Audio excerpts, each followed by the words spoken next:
Question হচ্ছে অভিজ্ঞতার সাথে তোমার কিভাবে দেখা হলো।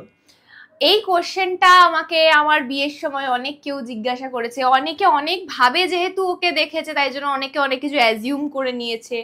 তো অভিজ্ঞতার সাথে মানে তোমাদের অভিজ্ঞতার সাথে আমার যেভাবে দেখা হলো সেটা হচ্ছে আমি আমার গ্র্যাজুয়েশনের লাস্ট ইয়ারের টাইমে আমি ভর্তি হয়েছিলাম একটা ইনস্টিটিউটে, যেখান থেকে গভর্নমেন্ট সার্ভিসের জন্য প্রিপেয়ার করা হয়।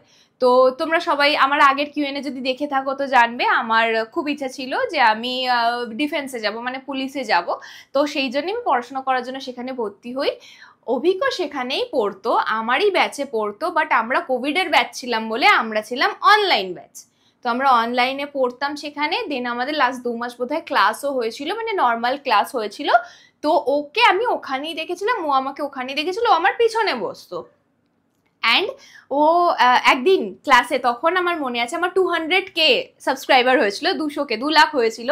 তো আমার ক্লাসে যে টিচার ছিলেন ওনার সাথে কি বিষয় এসব নিয়ে কথা হয়েছিল, তো উনি বলেছিলেন পরের দিন তাহলে পায়েল তুমি কেক নিয়ে এসো, আমরা সেলিব্রেট করব, তোমার 2 লাখ সাবস্ক্রাইবার হয়েছে।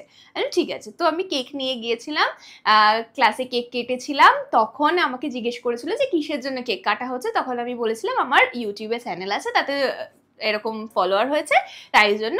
তো ও বললো ঠিক আছে তাহলে তুমি আমাকে সাবস্ক্রাইব করে দাও তোমার চ্যানেলটা। তো আমি ওর ফোন থেকে আমাকে সাবস্ক্রাইব করে দিয়েছিলাম। দেন আমি ওকে কেক দিতে গিয়েছিলাম, যেটা ও আমাকে রিজেক্ট করে দিয়েছিল যে আমি খাবো না বলে ও গটমট করে বেরিয়ে চলে গেছিল।